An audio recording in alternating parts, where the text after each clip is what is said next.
Crise ivoirienne. Serge Billet tire à boulet rouge sur Henri Konan Bédié et Alassane Ouattara. Pour plus d'informations, après le générique.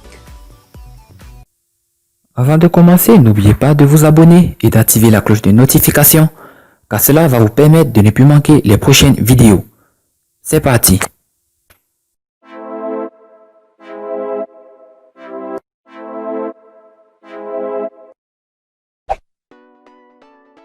Serge Billet, journaliste et écrivain franco-ivoirien, a évoqué le niveau de responsabilité des présidents Henri Konan Bédié et Alassane Ouattara dans l'impasse dans laquelle se trouve la Côte d'Ivoire à quelques mois du déroulement du scrutin présidentiel du 31 octobre 2020.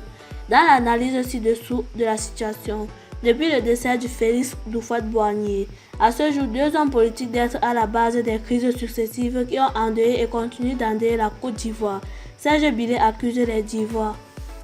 Alassane Ouattara et Henri Konan Bédié sont comptables de l'impasse dans laquelle se trouve la Côte d'Ivoire.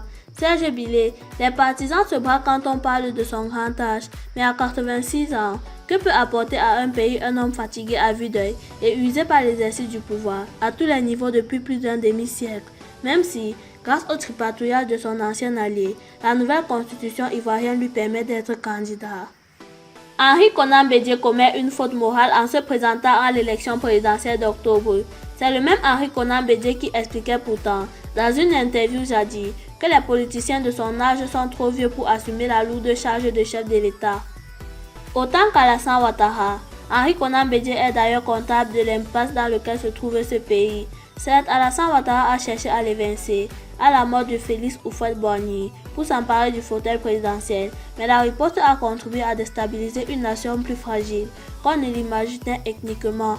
En 1994, c'est Henri Konan Bédié qui réforme le code électoral et réserve le poste de président de la République aux Ivoiriens nés de père et de mère, eux-mêmes Ivoiriens de naissance, dans le seul but d'écarter Alassane Ouattara. À la notion de race pure, vieille chimère d'autrefois, qui peut se prévaloir d'être de race pure dans ce pays? Quand la rivalité entre adversaires atteint de tels sommets, c'est la porte ouverte au pire. La haine hier et l'esprit de revanche aujourd'hui ne sont pas bons guides en politique, surtout quand ils animent un homme qui n'est pas exempt de reproches. Son éviction du gouvernement quand il était ministre après l'affaire des surfacturations en 1977 et sa rigidité quand il était président jusqu'à sa chute en 1999 sont là pour nous le rappeler. Les supporters d'Henri Konan Bédié auront beau me dire que l'homme a changé. Il me semble que la meilleure des sagesses est de savoir s'effacer à temps.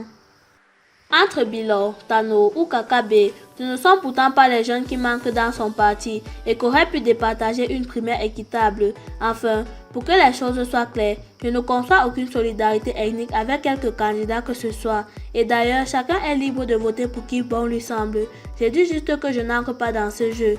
Ni Alassane Ouattara, ni Henri Konan Bédié, ni Laurent Gbagbo, ni Guillaume Soro, c'est ma position. Troisième mandat. Les Ivoiriens de Lyon France se braquent contre Alassane Ouattara. Pour plus d'informations, après le générique.